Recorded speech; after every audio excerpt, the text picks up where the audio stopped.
예, 시청자 여러분 안녕하십니까. 윤영걸 선생님의 유구이용 코너입니다. 윤 선생님 잘 계십니까? 안녕하세요. 네. 예. 자, 사람들이 예. 설마 할까 했는데 이 네. 사람들은 남들이 설마 하는 거를 다 상상이 현실이 되게 만드는 네. 드림스 캄 트루를 몸소 실천하는 네. 문재인입니다. 네. 윤석열을 검찰총장으로 예. 눈 감고 그냥 밀지 않습니까? 예. 저도 혹시나 했어요. 예. 설마 그렇게까지 좀 무리수로 둘까 생각했는데 역시 걱정하던 대로 그냥 뭐 밀고 나가는 걸 봤습니다. 그러니까 문 대통령이 좀 실망할 때가 여러 가지가 있는데 뭐 처음에는 이제 첫 번째 이제 수석 비서관 회의할 때 좀 불안해요. 그때 막 돌출 발언 많이 하잖아요. 네. 예. 또 해외 출장 갈 때도 좀 불안해요. 실수도 많고 또 엉뚱한 얘기도 많이 하고 또 국경일이나 이럴 때 기념 식사, 기념사 할 때 또 엉뚱한 얘기 많이 하잖아요. 시비가 많이 걸려요. 네, 많이 걸려요. 예. 또 영화 보러 갈 때 또 불안해요. 암살이라는 영화 보고 김원봉 훈장 얘기하고 판도라 얘기하고 탈원전 얘기하고 하는 거 보니까 마지막으로 제일 불안할 때가 뭐냐? 인사할 때 그렇죠. 인사할 때. 예. 예. 좌고 우면하지 않고 한 방향으로 그냥 가버리는 거죠. 국민 여론은 제가 보기에는 완전히 무시하고 문재인, 윤석열 단일 티켓으로 정권 끝까지 간다. 이걸 선언한 거 아닌가 싶습니다. 그런 것 같죠. 네네. 내년 총선도 밀고 가겠다. 네, 그렇죠. 그래서 문과 윤은 공동 운명체다. 또 하나는 적폐 수사 끝까지 한다. 검찰 정권 끝까지 내 사람으로 만들어서 완전히 뒤집어 엎어버리겠다. 저는 세 가지 보석이라고 봅니다. 예. 네. 자, 그런데 한간에 이제 많이 네. 이야기 나오는 거는 국무위를 정권 초에 먼저 임명하고 새로 임명된 검찰총장 의견을 듣고 네. 중앙지검장을 임명해야 되는데 그렇죠. 중앙지검장을 먼저 임명하고 총장을 나중에 하고 네. 또 윤석열을 그 자리에 갖다 앉히기 위해서 네. 이영렬입니까? 그렇죠. 중앙지검장을 뭐 네. 법무부 검찰국장인가 하고 밥 그렇죠. 먹는 자리 그 복국집에 네. 그 뭐 사실은 서초동에 뭐 밥집인가요? 예, 굉장히 비싼 네. 것처럼 포장을 했지만 네. 그런 집도 아니에요. 그렇죠. 서훈이하고 네. 양정철이 먹은 집보다 훨씬 소박하죠. 그렇죠. 밥집이죠. 거기에 이제 쫄병들 데리고 가서 서로 뭐 관례적으로 밥 먹는 자기들끼리 약간 폼 잡는 행사. 그리고 그렇죠. 그 자리에 쫄병들한테 네. 각자 용돈 줬다. 그렇죠. 이제 그걸 갖고 네. 난리를 쳐가지고 이영렬이 쫓아내고 그 자리에 네. 넣는데 그러려 보니 또 직급이 부장검사 좌천이대가 부장검사 네. 수준이잖아요. 네. 그런데도 그걸 안치려고 서울중앙지검 직급을 낮췄지 않습니까? 그렇죠. 그러니까 검사 고검장 네. 지검장 아닌 낮췄죠. 네. 검사장급으로 네. 낮춰버리는. 네. 그래가지고는 그걸 시키고는 네. 이번에는 또 고검장을 안 거친 최초의 검찰총장으로 해서 네. 23기부터 19기 사이에 네. 다 이제 나가든지 네. 알아서 해라. 네. 그러니까 그동안에 중앙지검장 자리는 너무 검찰총장 후보에 오른 자리였잖아요. 네. 그러니까 너무 중앙지검장이 제대로 수사 안 하고 정권 눈치만 본다. 그래서 청와대 설명이 그래요. 그래서 지검장급으로 한 것으로 낮추면은 정치적인 바람 안 타고 제대로 수사할 수 있겠다. 그래서 윤석열을 지검장급으로 낮춘 다음에 거기다 갖다 놨잖아요. 그래놓고 이번엔 또 거기서 바로 검찰총장으로 보냈어요. 그러니까 문무일 총장에서 윤석열로 바뀐 거 아니고 이번 인사는 윤석열 시즌 1에서 윤석열 시즌 2로 바뀐 거다. 이렇게 됐고 문무일 검찰총장은 조선시대 때 왕으로 말하면은 정종하고 저는 비슷하다고 봅니다. 정종. 예. 이방원이가 형제에 나뉘어서 형제들 다 죽였잖아요. 바로 왕하이가 좀 못하니까 정종 잠깐 태조 다음에 시키고 자기가 밑에 다 했거든요. 그나마 정종도 쫓아내고 이제 자기가 태종이잖아요. 태종. 3대, 조선 3대. 그 저는 문무일은 정조고 윤석열은 이방원, 태조다. 이런 식으로 봅니다. 그러니까 그동안에 거의 뭐 문무일은 취임하는 날도 문 대통령 앞에서 이상한 시조 읊었잖아요. 네. 예, 그러니까 아무런 힘도 없는 게 나타난 거죠. 그때 무슨 시 읊었냐면은 하늘로를 타기가 참 어렵겠지만 4월 하늘만 하냐. 예? 그래가지고 누에는 따뜻하기를 바라고 보리는 춥기를 바라고 나그네는 해가 맑기를 바라고 농부는 비가 오길 바라고 뽕잎 따는 아낙네는 흐린 하늘을 바라는다.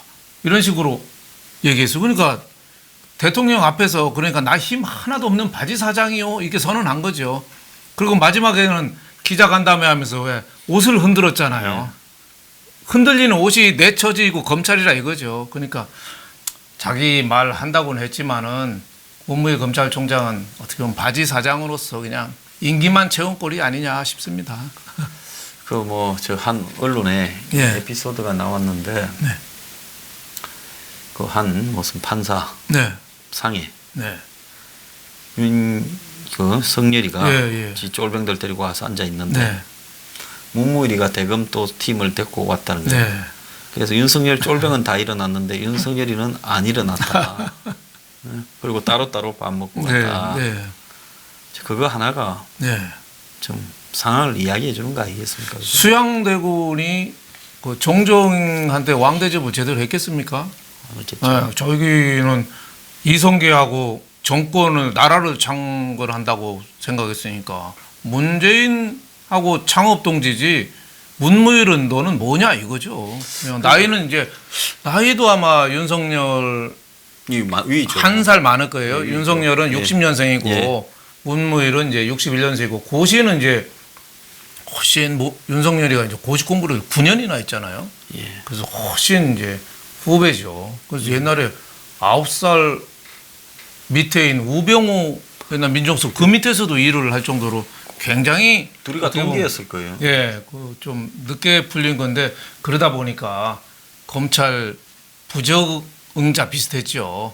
예, 겉 돌고 하다 보니까 그 응어리 이런 게 이제 권력을 잡게 되니까 막 질주하는 거 아닌가 이런 생각이 드는데 임명하고 좀 잘했으면 좋겠는데 그 동안에 한 걸 보면은 잘하기가 좀 쉽지 않지 않겠어요? 여태까지 달려오던 게 있으니까. 저는 윤하고 어머니 둘이 네, 동업자라는 말이 맞는 게요. 네, 자, 우리가 윤을 좀 간과하고 있는데 윤이 그 2013년에 벌어졌던 예. 7월달에 본격화됐죠. 네. 대검 네.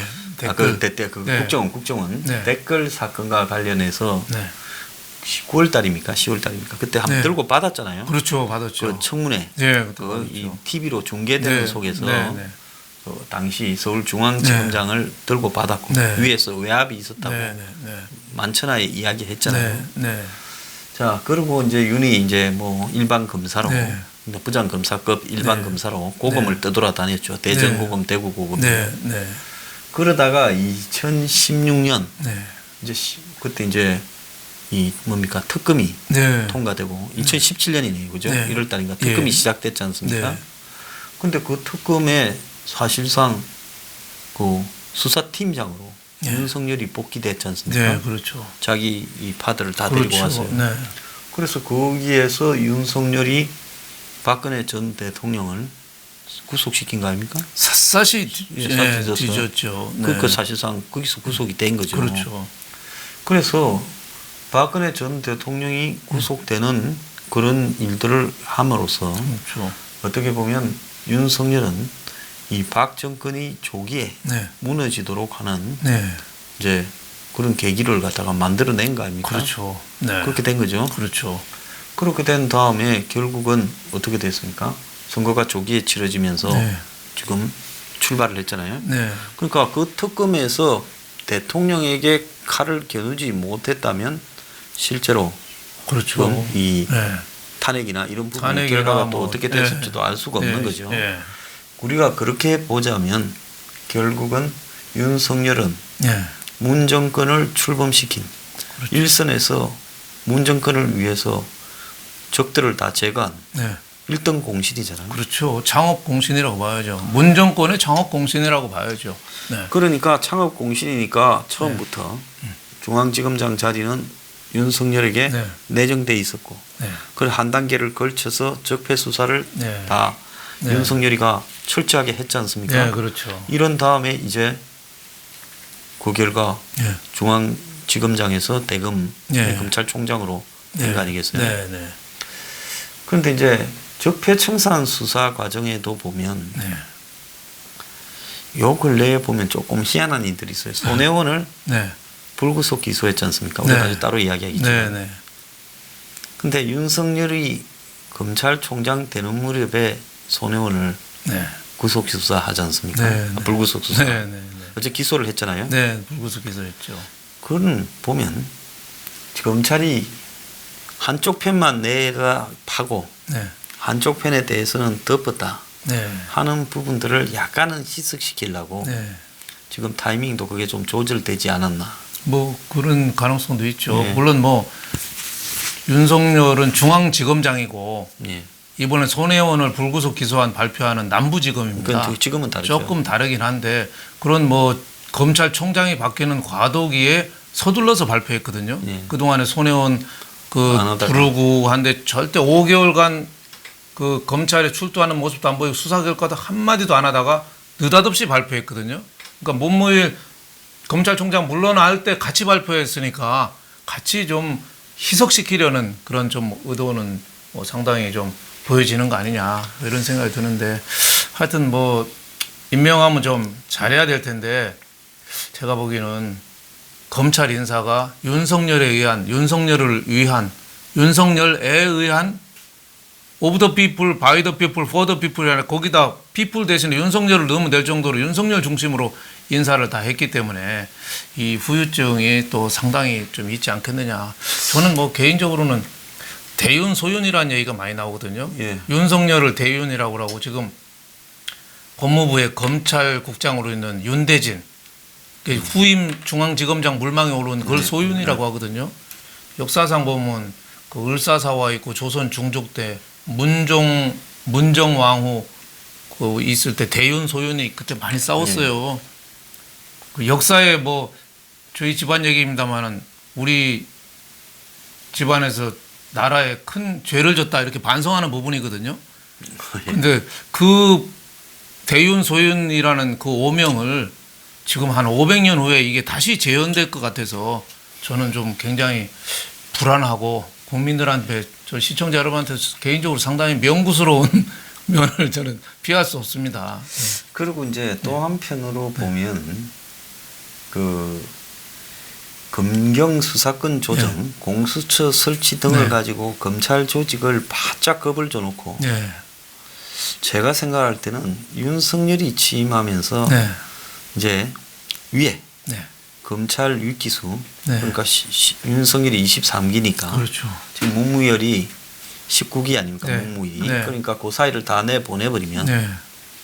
그러면 이제 윤석열이 이제 검찰 물갈이를 거의 다 해버리지 않습니까? 그렇죠. 완전히 판가리. 검찰이 굉장히 젊어지는 거죠, 나이가요. 그렇죠. 예. 그렇게 만든 다음에 그 다음에 이제 하는 일이 뭐 검찰을 거의 손에 쥐었는데 네. 그리고 다 내보내버리는데 네. 그러면 이제 윤석열이 힘으로 수사권 조정을 약간 검찰에 결정적으로 불리한 거를 조금 빼고 이렇게 하면서 윤석열이가 검찰을 막아냈다. 네. 이렇게 이제 싹 하면서 그렇게 포장을 하겠죠. 예, 이제 네. 그러면서 윤석열이가 검찰을 완벽하게 장악할 수 있도록 네. 하기 위한 일종의 미끼 네.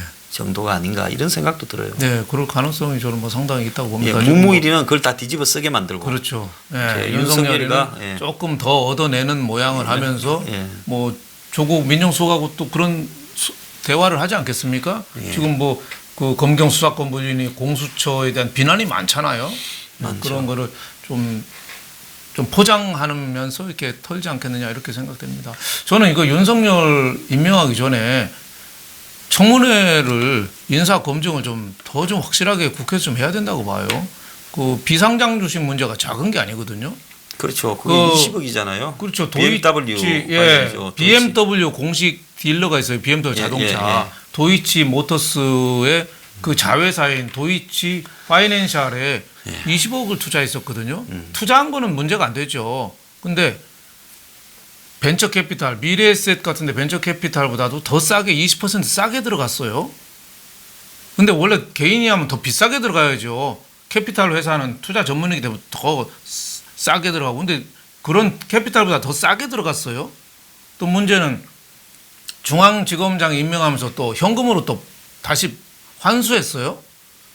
그 벤처 캐피탈이나 이런데 벤처 기업들 투자하는 거 환불 함부로 안 해줍니다. 절대 안 해주죠. 상장되지 않으면 그거 돌려주지 않아요. 그 투자한 것도 저는 특혜 같고 돈 돌려받은 것도 특혜거든요. 그리고 그 윤석열은 자기 부인이어서 모른다고 그러는데 제일 저는 비겁한 게 부인해서 모른다는 겁니다. 예. 그게 어떻게 모른다는 거 갖고 됩니까? 예. 자, 그러고 이제 또 중요한 거는 뭔가 하면 외제차들이 예.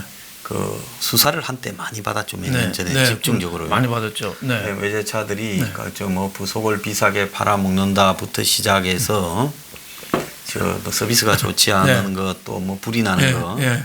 이런 것들 때문에 검찰에 의해서 한때 집중 수사를 받았어요. 예.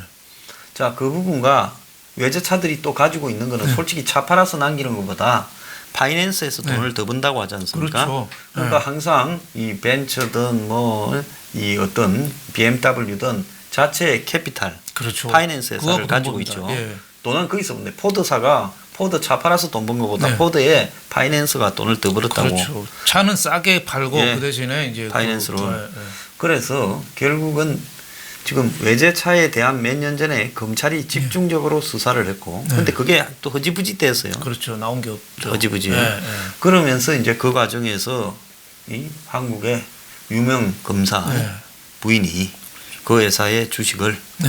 이제 비상장 주식을 사면 네. 비상장 주식은 제가 안철수 때문에 좀 연구 좀 했는데 비상장 주식을 샀다가 나중에 그 주식이 상장이 되면 네. 돈 엄청 벌지 않습니까? 그건 뭐 수십 배, 수백 배를 버는 그래서 거죠. 저런 네. 특수한 경우에 비상장 주식은 살라야 살 수가 없잖아요. 그렇죠. 사는 안 망할 회사. 그렇죠. 한국의 BMW가 망한다고 누가 생각하겠습니까? 그렇죠. 거기다가 계속 또 잘 거기 파는데. 파이낸스 회사니까 그 얼마나 안정적이겠어요. 고정 안정적이죠. 금리가 있는 예. 거죠. 그래서 저는 비상장 특혜가 검찰이 옛날에 패스 21에 윤태식이라고 있었어요. 예, 인트식이라고 유명한 그 홍수지킴인가 홍콩에서 수지킴. 수지킴 부인 죽이고 한국에 와서 그 싱가포르 북한 대사관에 가가지고 나 그렇죠. 북한 갈라다가 북한이 그렇죠. 안 받아주고 빠꾸 됐는데 네, 부인을 그 살해하고 예. 근데 안기부에서 그걸 국정원에서 알고. 조작을 해가지고 벤처기업인으로 포장했거든요. 그러니까 그 지문인식 장치 패스 21이 그 회사가 했잖아요. 패스 21인데 그때 패스 21 윤태식이가 문제되니까 윤태식 패스 21 회사에 투자했던 모든 사람들을 다 조사받아서 감방을 감옥 다 보냈어요. 예. 비상장 주식이 예를 들면 그때 호가를 20만 원 했는데 너 5천 원에 받았으니 나머지는 너 뇌물이야. 맞다. 그래서 다 보냈거든요. 윤석열 이 비상장 주식 이거하고 무슨 차이가 있나 저는 검찰이 설명해야 된다고 그래서 봅니다. 보통 네. 이 전번에도 보면 검사 한 명이 예. 그 뭡니까 그 벤처사 김정주, 예 김정주 관련 친구라고 하는 우병우 사람이. 예, 예. 그때 우병우 말고 네. 그 검사 한 명이 예. 검사장이었죠. 네. 그 주식 받아가지고 네. 120억인가 벌었다는 거 네. 뭐 말이 있었지 않습니까? 네, 네. 그래서 과거에 벤처 업계가 굉장히 진 그 검사장이라고 예, 예, 있었죠. 예. 네. 벤처 업계가 굉장히 그 벤처 붐이 일었을 때 보면 네. 벤처 업계가 수단과 방법을 가리지 않고 고위 검사나 이런 사람들이 끈을 대려고 네. 하고 그래서 술 먹고 골프 치고 친분을 유지했다가 네.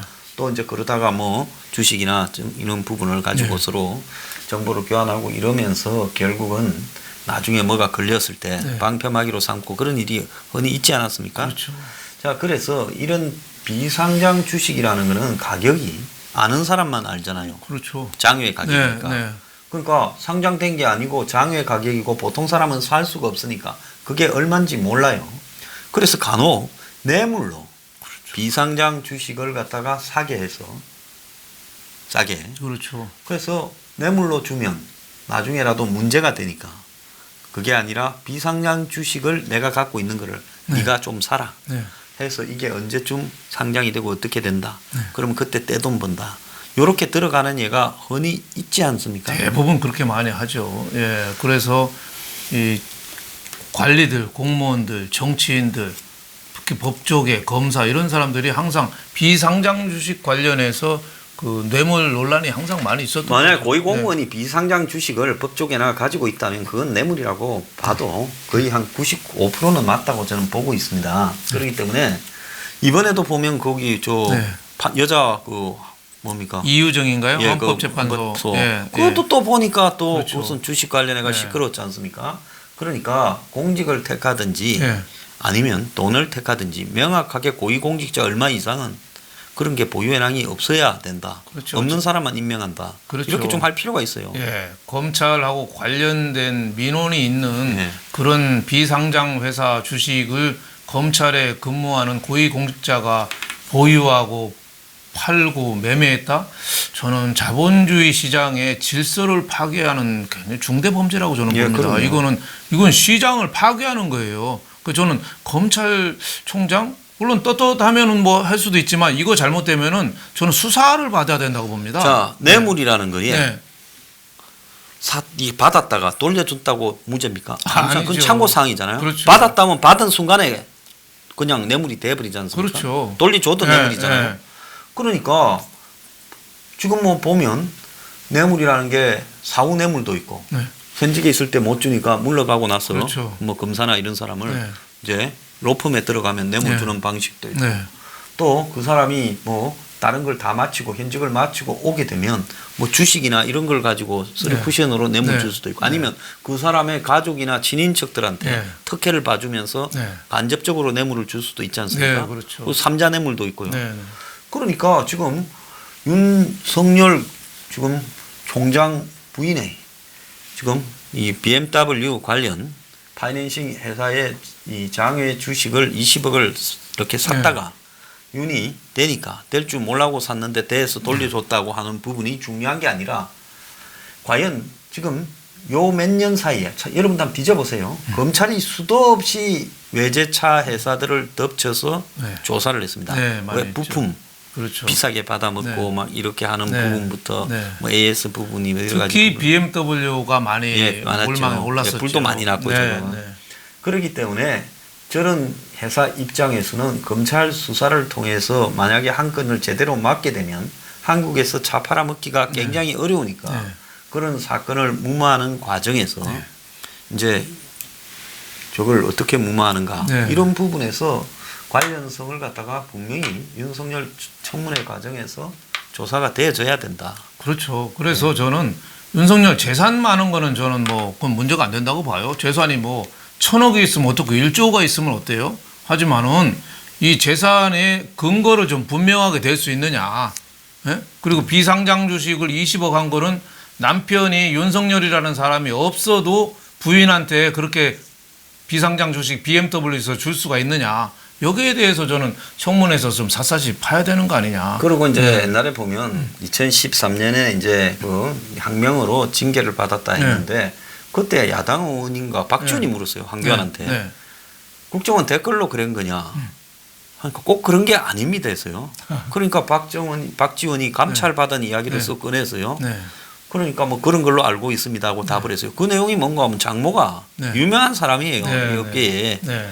그래가지고 빌딩을 같이 동업으로 샀는데 거기에 지분 관계로 시비가 붙어서 예? 동업자가 깜빵을 2년 갔다 와가 예. 이제 거기에 중간에 썼던 법무사가 네. 진술을 번복해서 네. 사실은 시켜서 돈을 수억 받기로 하고 했다. 네. 이랬는데 이게 다 무마된 게 사이 네. 사실상 이 사이인 그렇죠. 윤이 무마를 했다 하고 네. 수도 없이 검찰에 지금 진정을 했고 네. 그래서 검찰 내부에서는 그걸 갖다가 이렇게 아니다고 덮었는데 네. 뭐 법무부 감찰위원회입니까? 검찰징계위원회 네. 거기서는 그 문제가 있다 네. 해가지고 정직 1개월인가를 이렇게 또 상신을 했어요. 네. 그런 저런 거를 아마 묶어갖고 네. 2013년에 좌천시킬 때 네. 이렇게 연결됐다. 네. 지금 이렇게 이야기가 지금 나오고 있거든요. 네. 그래서 그 진정인 이야기 중에 보면 이 비혐의자와 동거 중이다. 그러니까 부인하고 아마 동거하다가 결혼했겠죠. 네. 네.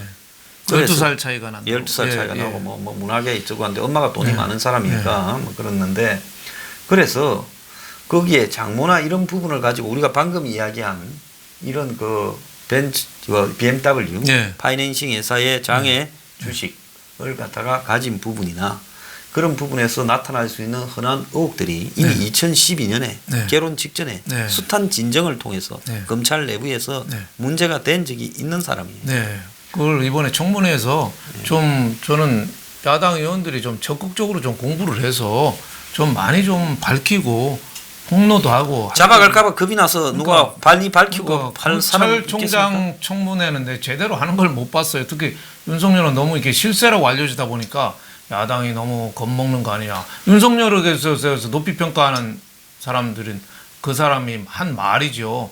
나는 사람에 충성하지 않는다. 이 말 괜찮은데 해서 윤석열을 높이 평가하지만 그건 뻔한 거 아니에요? 그건 그 사람은 누구나 할 수 있는 말 아니에요? 그럼요. 근데 그 윤석열이 여태까지 행적을 보면은 자기 자리를 위해서 충성한 거 아닌가요? 지금 여태까지 한 게 보세요. 정권 임명된 다음에 별건 수사. 한 사람을 목표로 정하면은 계속 털고 했잖아요. 삼성 바이오로직스 수사도 끝까지 압수하고 수색하고 뭐든지 나올 때까지 끝까지 털어서 사람도 많이 죽게 만들었어요. 별건 수사. 또 피의 사실 공표. 이거 큰 범죄거든요. 누구 수사하면 그 관련된 거를 거의 언론에 생중계를 해서 수사 끝나기도 전에 그 사람은 거기서 매장이 돼 버렸어요. 그리고 또 하나 저 잘못한 거는 하명 수사. 네. 그동안에 뭐 버닝썬부터 장자연부터 김학의 별장부터 청와대 뜻에 따라서 충실하게 수사를 해왔잖아요. 이런 문제 진짜 검찰이 뭐가 발전했죠? 과거 정권보다.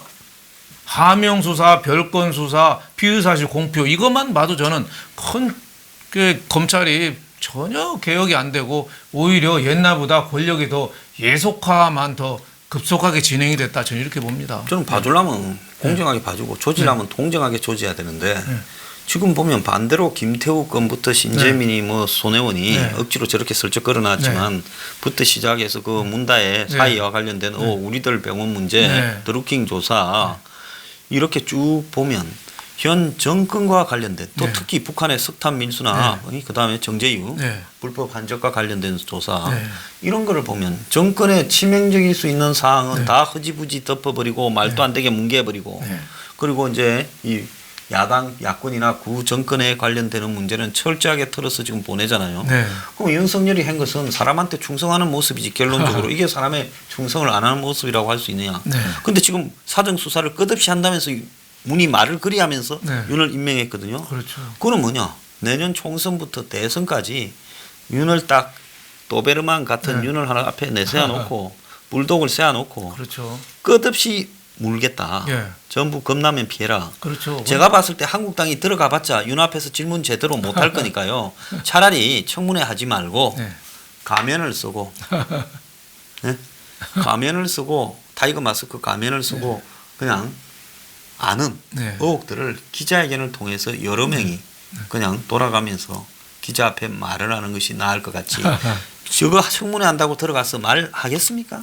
그러니까 지금 할 리가 없어요. 야당 의원들이 그만큼 좀 속속들이 파는 뭐 그런 사람들이 있겠느냐. 저는 뭐 좀 약간 그렇게 신뢰를 좀 안 하는 편이죠. 하지만은 그 청문회를 통해서 샅샅이 좀 파가지고 진짜 이 진면목을 신임 뭐 총장이 되겠지만 뭐 아마 국회에서 무슨 보고를 안건을 하더라도 임명은 할 겁니다. 임명은 하겠지만 그래도 국민들을 좀 다 알려야 되지 않느냐 이런 생각이 듭니다. 네, 그리고 이제 또 하나는 그 총선이 곧 다가오잖아요.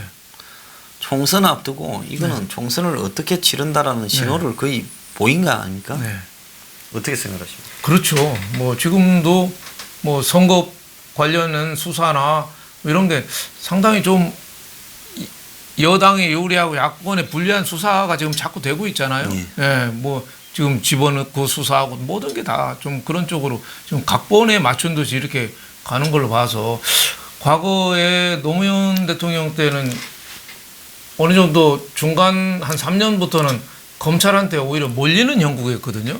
그러다 보니까 현직 청와대가 막 검찰 수사도 받고 몰리는 그래서 급속히 레임덕이 진행이 됐는데 지금 윤석열 임명한 거는 문재인하고 윤석열하고 2인 3각이 돼서 내년 총선까지 치르겠다. 그런 선언 아닌가 싶습니다. 네, 그래서 이제 조국이 있고 조국하고 운동권 친구인 윤대진이가 서울대 때 운동권 했대요. 그 윤대진이 노무현 있고 때도 있었고. 윤대진이 있고 그다음에 이제 박형철이가 그 국정원 댓글 사건 부팀장으로 있다가 같이 나와서 박형철은 변호사가 됐다가 다시 이제 이번에 문정권이 출범하면서 청와대 반부패 비서관으로 있어요. 김태우 사건 때 그리 맞아도 버티고 있어요. 아직 나 집에 갔냈는데 아직 있더라고. 그러니까 한마디로 윤석열, 조국, 윤대진, 박형철 요렇게 이제 패를 가지고 이제 총선까지 끝없이 한번 정리해 보겠다.